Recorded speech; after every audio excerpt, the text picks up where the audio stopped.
host Chris Crenshaw, and we are live from the 704 once again for ladies and gentlemen, episode 40 of the 815 Exchange. And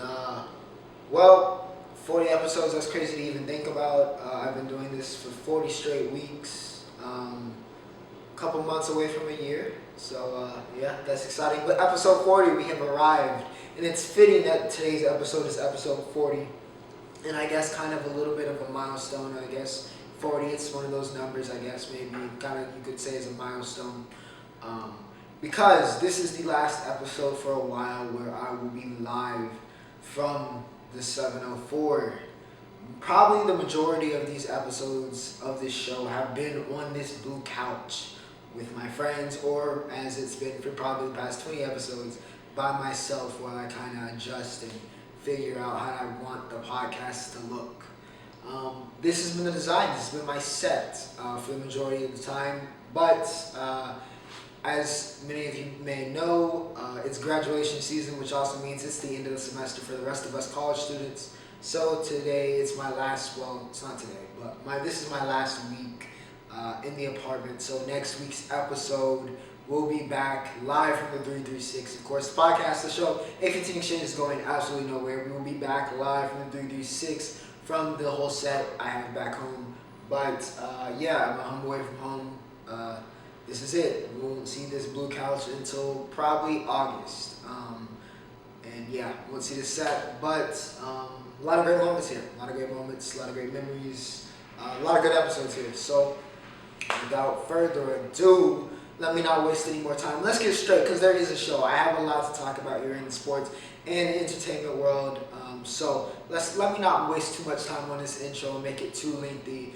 I got what you guys are here for, what you probably saw in the title, what you saw in the thumbnail that I crafted this week.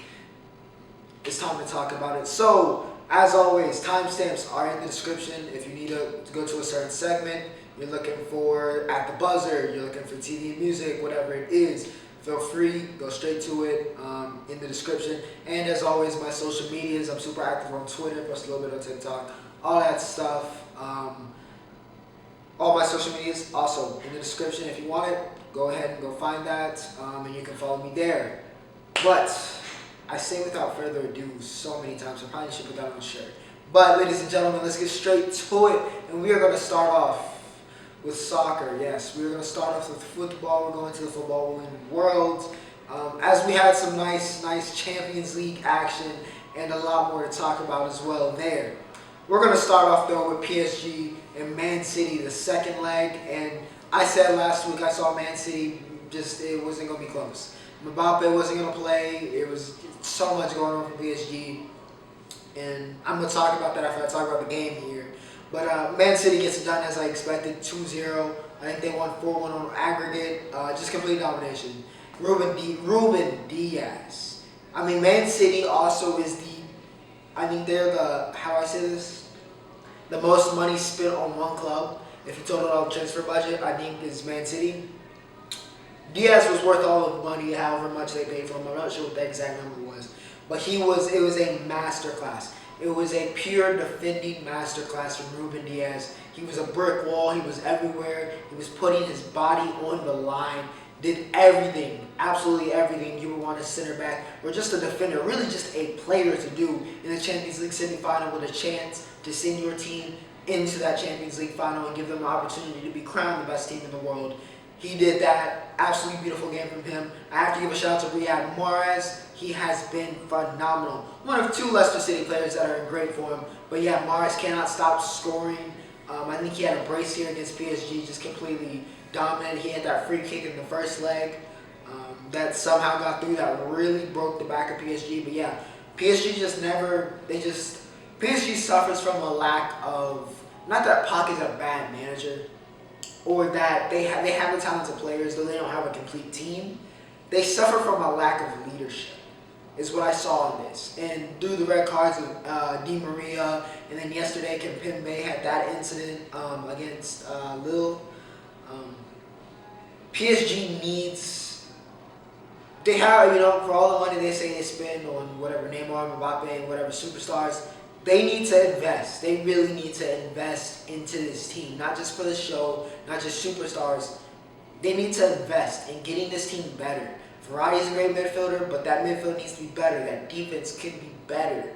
Navas is a great goalie. You've got Cardi, Keane, if y'all can keep him permanently, which I would, because he's been an asset. I don't know why he hasn't been played more, because he was always good for a goal in the middle of the season. I don't know if he came out of form in the league or what that was, whatever it is. I think they need to bring him back. Of course, Mbappe and Neymar back for next year. You need to get some leadership into this club. You have to get some leadership. PSG is undisciplined. They're undisciplined, and when things don't go their way, they show how fragile they are and they break. They don't have a spine right now. And they need a spine. They need a foundation that when this gets tough, and for PSG to get where they want to be, this is 2 straight years. They've been so close to Champions League glory, which is the ultimate goal of that club, obviously, besides winning the league, which has come easy for them in the past couple of years, but it's not this year, and I'll talk about that a little bit later. But for them to get where they want to be, if they want to get to the promised land and have all of the glory with the talent they have, they got to just get better as a team, and they got to find a leader. You have to find a leader that's going to keep them grounded, going to keep them hungry, and make sure that they do not lose their head and just fall apart when things aren't going their way. You got to be able to fight and overcome adversity. That's not just in soccer. It's especially in soccer. That's just in sport. You need somebody to do that, and they don't have that right now, and they're suffering. On to the next game. Chelsea beat Madrid 2-0. Thomas Tuchel. If I could give out a coach of the year, or a manager of the year for just all of European soccer or just world soccer, I would probably give it to Thomas Tuchel, even though he's only had half the season. It's night and day. Not that Lamps was bad necessarily, but how much Tuchel has raised the level of this young Chelsea squad. It's been perfect. It's been near perfect. How much and how well Tuchel has adopted himself into Chelsea. The players seem to love him, and they're working. He's getting the best out of this team, and it's making Chelsea appear to be one of the best teams in the world, which I don't think anybody can argue with their form right now, especially under Tuchel. He's been great. They were great in this game, handle business. Timo Werner finally broke his goalless drought. Not that he could really miss that one. Mason Mount, the golden boy. I don't know how England, I said this before, you have Mason Mount, Jadon Sancho, Phil Foden, England. If y'all have to, there's no way. There's no way with all this young talent. And as good as they are, England's got to win something. Y'all have to win something with this generation. But yeah, Mount phenomenal. Christian Pulisic, Captain America. He was on the thumbnail last week. He scored in the last leg. He's been phenomenal. He's just been phenomenal. And of course, N'Golo Kante, the engine that makes the Chelsea team run. He's just been brilliant. Kante is brilliant. He's brilliant. Box to box. He can attack. He can fin. He can pass. He can do everything, and he does not get tired. He doesn't get tired at all. He was still making the same runs in the 90th minute that he was making in the 3rd minute. It was brilliant. Kante masterclass. Chelsea well done. Which means we're going to get Manchester City, an All-England final in the Champions League final. Manchester City versus Chelsea. Man City, of course, looking for what they spent all this money for, their first ever Champions League final. And of course, Chelsea looking for their second. Going to be an interesting one, especially with the way Chelsea's had Man City's number this year. As in fact, they played in the league this week as well, funny enough, right after those 2 Champions League games. And Chelsea got the win, especially late. Anthony. The ref, a little bit questionable with some of his choices on what's a penalty and what's not a penalty. Don't know if Gilmore should have got the penalty for that, but ball don't lie. Aguero went for the Panenka, and when that works, for those that don't know what a Panenka is, it's basically a penalty where the player goes up and he chips it straight to the middle usually, and to trick the keeper. It's a very cheeky move. You can look it up, Panenka. And you'll see Pirlo, Zidane have done it before, and it's looked glorious. Aguero went for it here, but Mendy did not move at all, and it looked awful. And honestly, I don't know why he went for it there, but Aguero blew it. Miss Panenka did. Marcos Alonso comes up, does what he does. He scores in like the 88th minute. Two, give Chelsea the win. Hakeem Ziyech has been brilliant as well. Chelsea, I mean, they've almost converted me to a fan. I can't even lie. Even though I will be partial as always, I can't lie. With Pulisic and just watching this Chelsea team, I've become invested. I've kind of become emotionally invested in this Chelsea team. And sorry to all my other people, my other English fans, that, you want me maybe to be a Man U or Man City or an Arsenal fan or whatever. But I feel like Chelsea's got my heart, especially the American influence and just all the young talent. I've become emotionally invested, like I said, into this team. I think I might need to purchase a Pulisic kit, and I'll be rocking that for the Champions League final in 2 to 3 weeks. But yeah, like I was talking about other leagues, the title races are intense, and I'll talk about this as it's kind of really getting down to the last week here for the leagues, and I'll talk about it more next week, especially since we're having the Champions League, and a lot more of this will be filed out. But these other leagues, these title races are so tight, not just for titles, but for European spots. Juventus and Cristiano Ronaldo are in danger of not making the Champions League. They're currently 5th in the Serie A. We got Real Madrid, Sevilla, Barca, and Atletico fighting for the Liga. We got the, fight for European competition. Can Man City clinch the Premier League in the Prem? Just great stuff everywhere. It's a very, very interesting season. Can PSG win the league title in France? Will that streak be broken? A lot of intriguing stuff going on, and I'll talk about that some more. But yeah, plenty of storylines if you want to check that out. All the European top leagues very hot right now, so that's soccer. Now to head over to combat sports, and it was headlined by the big one, Canelo Alvarez, the pound for pound best fighter on planet Earth. Pound for pound best boxer, on planet Earth. Him taking on Billy Joe Saunders as he continues his fight towards Undisputed at super middleweights. And it took 8 rounds, and don't get me wrong, Billy Joe fought a very good fight. He fought better than I thought he would.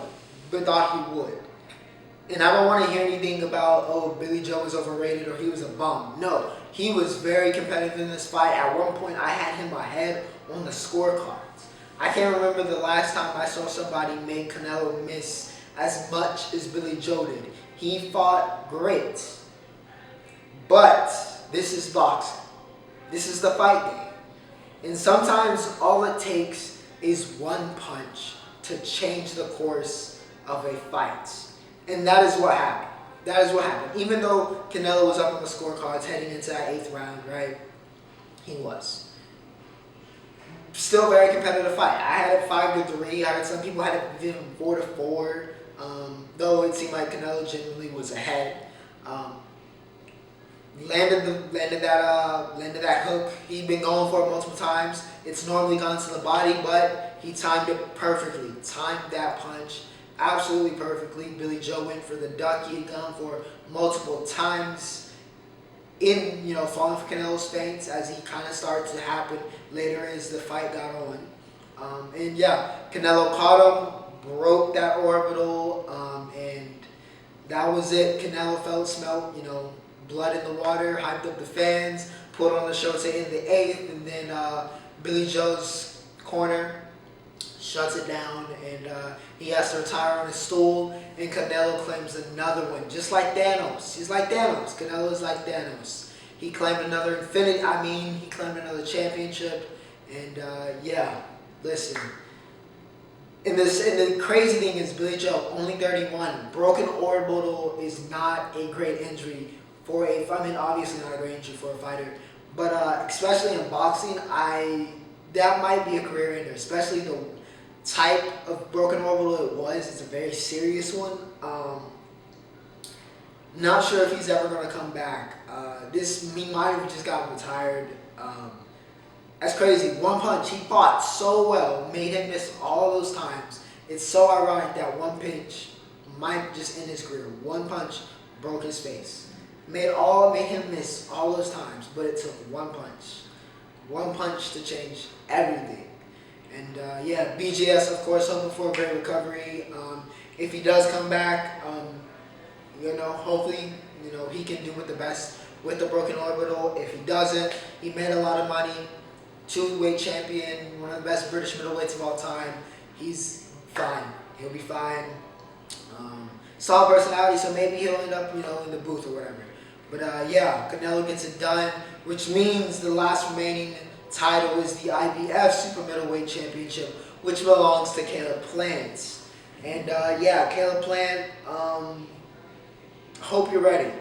I hope you're ready. You're next. In the words of Bill Goldberg, you're next. And of course, I think Canelo will be a very, very high favorite. Not that Plant's a bad boxer, but he's very unproven especially compared to Canelo and the type of competition he's faced. Highly see Plant getting outclassed and possibly KO'd here. But we'll see when that fight goes down. I think they're talking about September. I know Boo Andrade showed up at the press conference or whatever, which was, listen. You want to fight Canelo, that's cool. Everybody wants to fight Canelo because they like money, right? But if you really want to fight Canelo, you got to give him a reason to fight you. First off, he's going for Undisputed at 168. You're a 160 fighter. You're a middleweight fighter. So why did you think he was just going to suspend his bid for Undisputed, which is what he's laser focused on, just to go fight you for your belt at 160? And also, 2, you got to beat somebody. You want to fight Canelo, here's what I tell Boo Andrade. Demetrius Andrade, you should go fight another title holder at 160. Go fight Big Charlo. Go fight whoever you need to fight at 160. And if you win that, you claim another title, you become a unified champ. Then just maybe, after Canelo dispatches of Caleb Plant, he'll come and take your title from you. But for now, you need to ease up. He's not ducking you. The pound-for-pound best fighter on the planet isn't ducking anybody. Canelo has probably faced some of the best competition of any top-level boxer of this current generation. He's not ducking. He's not scared of anybody. And he's especially not scared of you. So, I digress. Ease up. Ease up on that. And to finish up quickly here before I run out of time, UFC had UFC Vegas 25, I believe it was. That card got sacrificed due to COVID. I mean, there was so many fights that had to get canceled on that. So we ended up with Mariana Rodriguez and the karate hottie Michelle Watterson as our main event. And Marina Yudi's Michelle, solid fight from what I saw, from what I heard. Marina continues to rise up as a contender. Michelle Watterson continues to be a high-level gatekeeper. Cowboy Cerrone, there we go. Cowboy Cerrone is washed. Donald, listen, great job. Had a hell of a run. You're kind of a legend, so to speak. But I think you're washed. You're washed. Morano just completely dominated. Knocked Cowboy out in the first round. Cowboy, listen. I don't know if you need the money, and that's why you is. I'm not trying to see you end up like Diego Sanchez. Just call it quits. You've had a great career, but it's done. Wrap it up. It's over. Now for entertainment, which is really just TV and music this week. We got sadness. Honestly, we just have a bunch of sadness because, frankly, all of my TV shows that I'm watching are, unfortunately, they're off. All of the weekly TV shows, Invincible, Falcon and the Winter Soldier, they're all gone. But Juipter's Legacy did drop on Netflix, and I've watched, I think, about 5 episodes of it. It's okay. I mean, I'll see it through. It's interesting. I don't know too much about the comic behind it. It's another one of these like comic book shows that have come out recently, but it's a little different. And I'm really just trying to. All the powers included. Look, I mean, they're very interesting. very interesting concept. I'm trying to understand more lore about it, about Jupiter's Legacy. But I don't know if it's on the same level as Invincible or The Boys or any of the Marvel TV shows. I wouldn't put it on that level. It's a solid watch. I mean, nothing really else is on TV right now, so I would recommend it. It's pretty good. It's been very interesting so far. I'm just trying to kind of figure out where it's going to end up placed, how I'm feeling about it. But yeah, Jupiter's Legacy, it's out. Costumes look cool. It's a cool concept, cool kind of background lore about it. Structure of the show can be a little up and down at times. But yeah, Jupiter's Legacy. I'll probably have a better review for it next week, next episode for episode 41. I'll try to give you guys a full review of my opinions on Jupiter's Legacy. But 5 episodes, pretty good so far. Not bad, not bad. Music. It was a bigger week in music, I have to admit. J. Cole made the announcement that the off-season is coming now this Friday. Yeah, this Friday. Cole is dropping an album. Yes, Jermaine Cole. Shout out to RDC World. Supreme Dream. Shout out to Mark. Kings. Absolute kings of the internet. But yeah, Cole's dropping, and he dropped the first song off that. He dropped Interlude. This man dropped an Interlude as the single for the album, which is only something J. Cole would do. But the Interlude, I mean, it was good. I'm not going. It was great. It was great. It was a very good song, especially for an Interlude. It was great. It was great. I don't know what you expected. I wasn't going to come up here and be like, oh yeah, this new J. Cole is trash. I don't know if I've ever said that in my life. I don't know if I will ever say that. High expectations for the offseason. High expectations for the offseason. And yeah, so I'll talk about that once again on episode 41. We'll talk about the offseason. Thank God, one of the pillars of rap are dropping. I mean, we have people drop. Of course, I'm going to put most of the blame on the lack of music, drops, especially in the hip-hop sphere. I'm going to put most of that blame on Drake because everybody is not trying to come out the same week as Drake because that is a disaster waiting to happen because as we saw, even Silk Sonic tried to drop the same week as Drake earlier this year. You saw what happened. Even though Leave the Door Open eventually got its number 1, it may not got the shine it did because it got overshadowed by What's Next, Lemon Pepper Freestyle, and Wants and Needs. So yeah, I'm putting most of this blame on you, Champagne Poppy.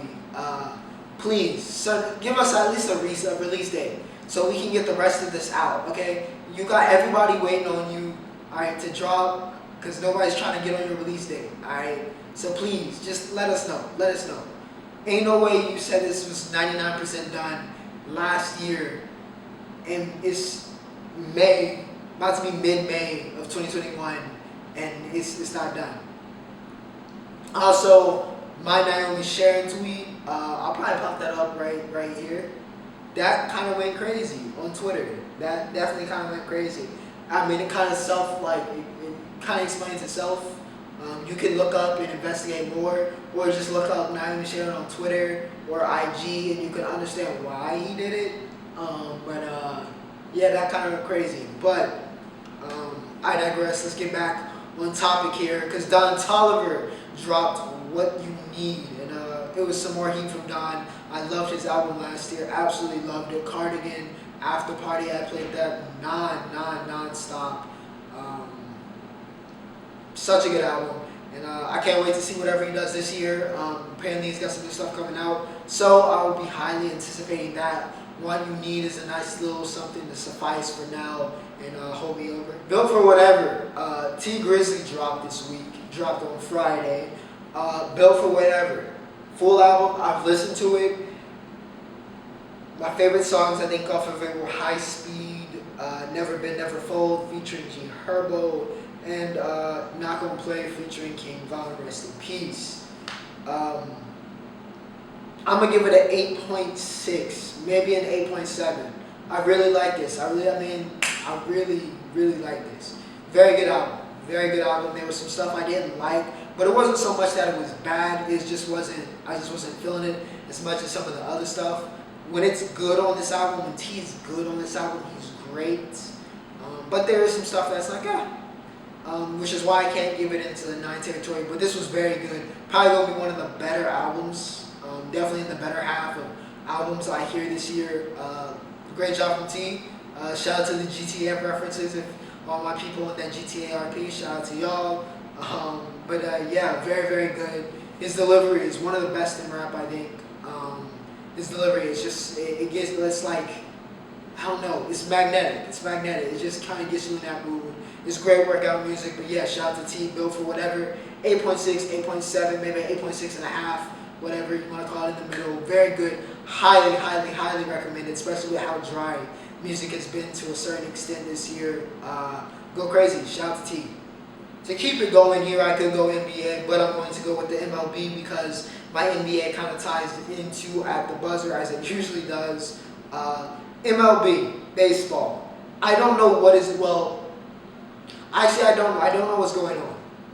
First off, let's start off with some of my notes, and that'll transition into what I really want to talk about here. John Means of the Baltimore Orioles no-hits the Mariners. He lost his perfecto on a dropped third strike. Nearly had a perfect game. That was the third perfect game this year. But it was only the first of the week. And I'll get to that. But John Means, congratulations. Like I said, sometimes no-hitters can really, really elevate a pitcher and push them to that next level. Orioles, that's their 10th, I think, all time. First in a very long time. Congratulations. Wade Miley had the second no-hitter of the year. 4 days later against the Indians. Second time the Indians have been no-hit. We are a month and a half into the season, and the Indians have been no-hit twice. Twice. They've been no-hit twice. I'm so sorry, Indians fans. I'm so sorry. Shout out to Wade Miley, though. He gets the no-no. Congratulations. Shout out to the Reds. That's big. Big stuff. Like I said, and I always say with these no-hitters, you can really push the momentum forward for a team, especially for a pitcher. We'll see if that happens. Wade Miley was probably not a high candidate to make a no-hitter happen, but this is just the season this year. Albert Pujols, released by the Los Angeles Angels. If this is it for Albert, I mean, what can we say, man? One of the best of this generation. One of the best players of this generation. I feel like I want to say one of the best players of all time. He's an all-time great. Albert Pujols is an all-time great. I can say that, right? Yeah, I can say that. Pujols is definitely an all-time great. If I pull up his BBRF right here, 667 home runs. I know a lot of people want him to get 700. Over 3,000 hits. 3-time MVP. 10-time All-Star, 2-time Gold Glove. He's got a batting title, 6-time Silver Slugger. Yeah, dude, amazing. 2-time World Series winner with St. Louis. He's done everything you can. Done literally everything you can in this game. And if he wants to call it quits here, I have no problems with it. Of course, he's not the same player. And he got released really because he's a defensive liability at this point. And his bat's not good enough to not justify playing Shohei Ohtani over him. So yeah, shout out to Pujols on a great career though. If it's it, absolute legend. Absolute legend. Made a bunch of money. And yeah, shout out to Albert. Shout out to the machine. Shout out to the machine. Yankees blew the Astros. Of course, the Yankees and the Astros. The Astros are just getting an onslaught. They avoided it last year because of COVID. Well, they're not off. They're not getting off this year. It's not happening.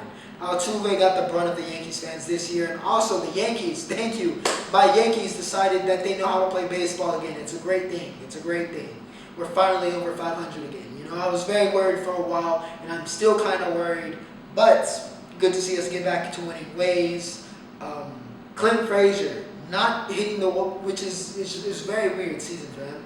Because normally it's his bat that does the talking and justifies his talent level, and he's a little bit not as great of a fielder.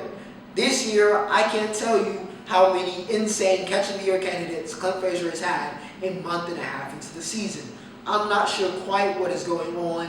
I don't know if he was just going crazy in the offseason working on his defense or what it was, but Clint Frazier decided all of a sudden to become a Gold Glove contender in the outfield. I have no complaints. I like Clint, like him as a player. He needs to not have a 143 batting average, however. That's way below the Mendoza line. And for what he's, what he could be doing, that's mediocre, if I'm being honest. And I really like him, but that's not good. 143 is terrible. But I appreciate the defensive upside. And speaking of batting averages, this has been a historically bad season hitting the ball. We have descended truly into 3 true outcomes. We have truly descended into that sort of sport here because the K rate is ridiculous. The average K rate this season for pitchers is the same as Nolan Ryan and Tom Seaver at their peak. That makes absolutely no sense. There is an abnormal amount of strikeouts. I don't know if it's because, it's partial, but I know part of it. Part of it may be because people are just selling out for power. But it's not good for the game. It's not good for the game. Sure, you might get some more explosive, some more high-scoring games, but I don't want to see my entire team have an average batting average of 220. It's not good. It's not fun to watch. It's not good to look at, statistically speaking. I'm tired of all of the golden sombreros I'm seeing this season. It's ridiculous. It's getting ridiculous. And also, it kind of really puts in perspective. Shout out to those guys like Buster Posey and Mike Trout that are hitting 400 this season with batting averages. I'll see if I can pop up that picture I saw of the average. I'll try to pop that up probably right here, maybe right here, one of the two. It really puts in perspective how much better they've been than everybody else. Because, it's not been a pretty season offensively. But if you're a pitcher, it's been great. It's been phenomenal. Now to finally head over to the NBA, and we're going to talk about Russell Westbrook. Also, after the buzzer, we're going to talk about Russell Westbrook. I said I'm giving Russ his flowers, and I'm going to do that. I am hell-bent on giving Russell Westbrook his flowers, and we're going to give him his flowers on today's episode. So we're going to start off with the Wizards getting the win over the Pacers, and probably one of the best games of the week. Wizards get it done in overtime, 133 to 132. Russ had that game-winning block. He also had 33, 19, and 12. Bill got injured in this game, but he had a 50-piece. Karis LeVert had 35, 14, and 8. Sabonis had 30 and 12 and 12. Really good game to watch, especially for neutrals. A lot of good performances. The stars, those guys considered the best players on the team, they showed up. They showed up big time, put up some big performances, did what they needed to win, but the Wizards get it done. Also in this game, of course, Russell Westbrook tied Oscar Robertson's, what many thought was an unbeatable record of 181 triple-doubles for a career. A couple years ago, people thought that was near untouchable, but Russ got on this tear, man, and the player he developed into, especially after KD left, he's been a triple-double machine, and he's tied the record and will surely break it maybe whenever the next game is, which might be today or tomorrow. Fully expect him to break it. He's averaging 22, 12, and 12 for the season. Leads the league in assists. The last 10 games especially, 23, 14, and 14, which is insane. That's something you do on 2K. He's got 11 triple-doubles in his last 13 games. Russ has been absolutely amazing for the Wizards lately. And shout out to Russ. Like I said, giving him his flowers. He's been a beast. Beast Brook has arrived, and we'll see if the Wizards can squeeze something out, make it into that. I guess they're calling it the play-in tournament. See if they can maybe eke into that, if they can keep the momentum rolling as we reach the last week of the season, which we have. Zion also got injured this past week. We hate to see these injuries, but we've seen an uptick of them. I think it's just because of the way the scheduling is and just kind of all the back-to-backs. A lot of wear and tear on these players. Zion, he got injured, finger. David Griffin made a big thing about how much Zion's been hacked in the post, and he needs to be officiated fairly, which I agree on. Zion can also improve some things to help himself out in his own right. I think they talked about that on the first take today. But Zion finishes with 27, 7, and 4 for the season on 65% true shooting at 20 years old. That is absolutely insane. It's kind of crazy how the hype on him has kind of died down, even though he's become exactly as dominated as he was advertised to be. And this is only year 2. He still hasn't played a full season technically. He's only 20 years old as well, averaging 27, 7, 4 on 65% true shooting. Absolutely insane numbers for Zion. Hopefully, finger can heal up perfectly fine. They said he's out indefinitely. I don't know why they don't just say he's out for the season. I don't see him coming. I guess if the Pelicans make some miracle run in the playoffs, maybe he comes back. But saw a very well, actually not even solid, a fantastic sophomore year for Zion, and yeah, shout out to him. Continuing on here, also with some more injury news. LeBron back sitting out, which is the right thing to do. You need him as healthy as possible. However, it's time to panic if you're a Lakers fan. They're down bad. Even though AD woke up last night against the Suns, 42 and I think 42 and 10, 42 and 12, I think. Absolute monster game from AD, and they're gonna need that if they want to somehow dance their way out of that play-in tournament, which I don't think is going to be very much avoidable for them. But we'll see. It's panic time though for Lakers fans. It's getting kind of scary. It's getting kind of scary. I don't think they really want to be in that play-in tournament. LeBron said the creator should be fired. I think I talked about that last week. I think it's time to not have the Lakers as one of the championship favorites. I don't care if LeBron comes back. And I know this is a Cardinals thing. He's my favorite player of all time. Okay? I love LeBron. I love him. Even with LeBron, I would not have the Lakers as the top contenders for a championship this year. I don't see it. I don't see it this year. There's too many good teams, and they look like they're too many pieces away, and they just haven't really gelled yet. So, LeBron's never been eliminated in the first round streak. I think that's definitely in danger, especially with their seeding. They're going to be facing like the Nuggets or some really good Western Conference team, maybe even the Clippers, like I said last week. So it's not looking good for the Lakers. They ended the losing streak, but it's not looking good. It's getting very dangerous. They're in very dangerous territory, and it's going to take an absolute miracle if they want to make a run like they did last year. Now, even better question, and this is a question now for you. This kind of helps me transition into at the buzzer, because it's me asking for your opinions here. Who is Rookie of the Year? Is it Anthony Edwards or is it LaMelo Ball? LaMelo's been LaMelo pretty much for the most part since he came back, but Anthony Edwards has been incredible down the stretch here. A couple 40-point games. He had a 42-point game this week. Couple 27 and a 29 ball, I think, as well. He's been great, averaging 19 points. I think that leads all rookies as well. And man's been great. He's been just as advertised. He's developed very nicely for the Timberwolves down the stretch here. And I think it's a conversation that needs to be had. He might be Rookie of the Year over LaMelo. I know LaMelo's gotten all the hype. He's gotten all the pub. LaMelo's really good. He's had a fantastic rookie season. Outdueled his brother yesterday. But I think it's definitely a conversation. I think it's a very interesting Rookie of the Year race. I think they both have very good arguments of why they should be Rookie of the Year. And I'll leave that question up to you. I don't really know. I'm kind of split in the middle right now. I guess we'll see how these last couple games go before I make a decision. But you tell me, who is your Rookie of the Year? Is it LaMelo Ball or is it Anthony Edwards? You tell me. And yeah, that's all my major NBA notes. But of course, that means as always, well, not as always, but that means we have reached at the buzzer for episode 40, and it's centered around, like I mentioned earlier, Russell Westbrook.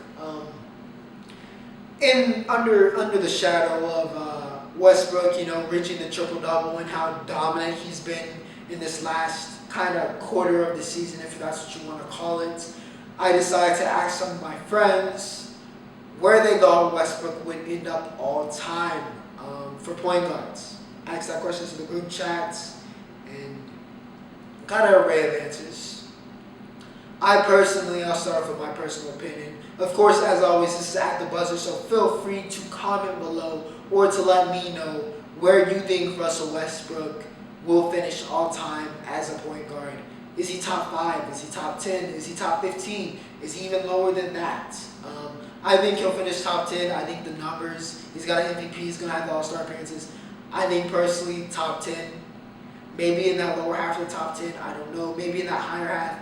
But I think at the end of Russell's career, he'll definitely be a top 10 point guard. the numbers are just too good to ignore. Honestly, the numbers are just too good to ignore, and he's doing something that nobody's ever done before. Even Oscar, I mean, he's about to blow Oscar's triple-double record out, par something catastrophic happening. He's about to blow that out of the water. Russ is a talent which we've never seen before. So yeah, I think he's going to be a top 10 point guard when it's all said and done. But I asked this question, and yeah, I asked it. I think it probably popped up right here. Under the guys, they said maybe top 5. Trev wasn't really feeling that. He told me to stop it, which I don't know. Maybe he's thinking top 15, maybe top 10. Top 10, again, I guess it depends on who you have in your top 10 and how much you value certain accolades over another. Top 15, I could possibly see. I think he's definitely in that upper half of that top 15, maybe like 11, 12, breaking in close to that top 10. But I think top 15 at least, at the very least he would be. L agreed with me with top 10. I think that's just a fair statement. Of course, the top point guards of all time was going to be what, Magic, Steph, Oscar's probably up there himself. You got people like Stockton, Nash, so on and so forth, CP3. So a lot of ways it could go. A lot of ways it could go. I guess it really just depends on who you have in your top 10, in your top 5. But you let me know, where do you think Russell Westbrook will finish his career all time among point guards? And with that said, ladies and gentlemen, we have reached the roundup. And it is a stacked, an absolute stacked roundup. I have so much to talk about in the roundup here. Medina Spirit. We talked about the Kentucky Derby. I call Bob Baffert the GOAT. But maybe it seems he's more of a GOAT in the ways of Barry Bonds is the GOAT of baseball, right? Baffert is now suspended by Churchill Downs, at least for now, because Medina Spirit, the Kentucky Derby winning horse, popped for an illegal supplement, betadine, which is an anti-inflammatory. It can also be used to, how do I say this? Reduce muscle pain in the horses. Medina Spirit popped for having an excess amount of that. It's an interesting scenario. Can't remember any time that a Kentucky Derby winner has ever popped for steroids, so to speak. It's crazy, not a thing you would expect to see. I guess maybe in horse racing, at least as far as I know. Not that it doesn't happen, I'm sure it does, as it always does in sports. But not something you expect, especially at such a high level here, that somebody would actually pop, and in this case, a Bob Baffert horse. Baffert, considered one of the greatest trainers of all time. I called him the greatest of all time last week. But, yeah, this could be a dark mark on that resume. If it's true, if everything, after they evaluate it, if it's found that some illegal actions and illegal activities were happening around Medina Spirit, that would just be a shame for the horse, but also a very dark cloud over Baffert's legacy. And yeah, looking like he might be more Barry Bonds than, let's say, Hank Aaron of horse racing. Connor McDavid, best player in the world, one of the best athletes in the world. I know you might not be a big hockey fan, please go watch some Connor McDavid. He might convert you. He is clearly the best player on the planet. This man has scored 100 points in like 52 games. Or something crazy. What is it? 160, excuse me. 100 points in, I think, 60-something games. He's on pace under a regular, a normal season. He'd have the most points since Mario Lemieux was putting up 150 and 180 and 200 with Gretzky. That's how far we have to go back. That's the type of season Connor McDavid is having. Absolute insane. He is he's unbelievable. Unbelievable. The definition of a generational talent. And one of the best, pound for pound, one of the best athletes in the world in terms of being the best at what you do in your sport. McDavid, definitely one of the best in the world, period, regardless of sports. And he's shown it. Absolutely dominant. 100 points for McJesus, which is insane in a shortened season like this. Very interested to see, especially since the Oilers are heading to the playoffs, very interested to see what him and Dry can do in the playoffs and what they do with a full season. What can McDavid do in a full 82-game season or 81-game season? What can he do? How far can he push this points level? Are we finally going to see somebody put up the numbers that Gretzky and Lemieux put up? Are we going to see that? NHL, also, market. I know he's got the personality of a wet rag, but please market Connor McDavid. People need to be, I know he's in Edmonton, but people need to be watching the Connor McDavid show. It's one of the most entertaining games of television. I digress. Will Wade continues to make it rain on these college basketball recruits. Again, don't know how he has a job still, but yeah. Will Wade and his bagmen went over to IMG Academy and got the number 24 player in the country. 5-star center Efton Reid commits to LSU. Mr. Money Mags gets it done again. Big pickup for LSU. One of the top big men in the country. We'll see how he does. Wade continues, like I said, to drop bags on these recruits, and the NCAA turns a blind eye. Grizzley and Mount Tabor win the state championship. I gotta give a shout out to my 336 representatives. And they might do it again. They might do it again next year. But talk about them right now. Mount Tabor, great job. I know they got a lot of young guys. But they got a very good team. Very good team. Dudley was the class kind of our area lately. But Tabor's had their number, and it all came together. It all came together this year for them. And yeah, shout out to Mount Tabor on getting it done. Well-deserved championship, well-deserved state championship. A lot of great players there. Grizzley, I know them a little bit more as I played them, and I know some of the players. They got the number 9 player in the country, Travis Shaw. He's been dominant this year, and he helps deliver a state championship to Grizzley for the first time in, I think, over 50 years. Or when's the last time he won? I think it's over 50 years since Grizzley last won a football state championship. So shout out to them. Alonzo Barnett, definitely want to watch out for in the state of North Carolina. One of the best quarterbacks in the state of North Carolina, only a junior. Sincere Burnett headed to A&T. He was great. That whole defense is ridiculous. Caleb Curtin had 2 interceptions. One was a game-sealing pick 6. Also, that incredible tip. He's been a great defensive back. Recruited as a receiver, but he's been a great defensive back this year. Running back for Grizzley is phenomenal as well. The defense, just the whole defense. I could go on and on. I could go on and on. Go check out Tin Web TV. I'll put them in the description. Game Adventures as well, got it. But Tin Web TV's got the goods. Not biased. If you know, you know. Yeah, they got the hookups. My dad was there with the A15 mask. He sent me a little picture for that, so appreciate that. But yeah, congratulations to Grizzley. Congratulations to Mount Tabor. Putting on for the city. Congratulations on your state championship, boys. We'll see if y'all can do it again next year. Got a lot of young guys. I think you can do it. But yeah, hopefully you get a full season next year as well. So should be interesting. And lastly, DK Metcalf. Trialing for the Olympics. I didn't think he was going to make it. But he did run a 10.37 in the 100-meter dash, which is pretty good.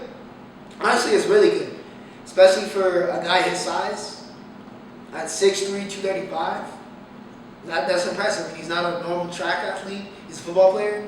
That's good. That's very good for DK. I didn't think he was going to make it, of course. But he lost, and I think he got last, but he didn't get, completely blown out of the water. He was competitive, so I think that's all you can really ask for. So shout out to DK for stretching, being flexible, showing out his other talents, and yeah, cool to see him do that. Glad he got to do it. I'm sure it was a great experience for him, and yeah, good thing to nice way to train in the off season. Keep him stay in shape, and also probably made him faster as well. So that could be another major threat, another tool in his bag. He's already very fast, but track training in the off season probably made him much faster. So we'll see how that goes for the Russ in the Seahawks next year. But without further ado, ladies and gentlemen, that is episode 40. The last from the 704 for a while, at least until August. But yeah, it's been fun. A lot of great moments, like I said at the beginning. if you enjoyed, remember to like, share, and subscribe and help grow the channel. It's much appreciated. You can help me potentially pay off some things. That would be great. Help me get monetized. Yeah, I hope you guys have a great week. For my people still in exams, for my people graduating, congratulations. My people still in exams, almost there. We're almost there. You're almost out of the deal. Finish up strong. I know it's been a hard year. It's been a very challenging year for all of us students, but we're almost there. And yeah, hope you guys have a great concluding week, a great week here in May. And yeah, back in the 336 next week. Ocho, signing off.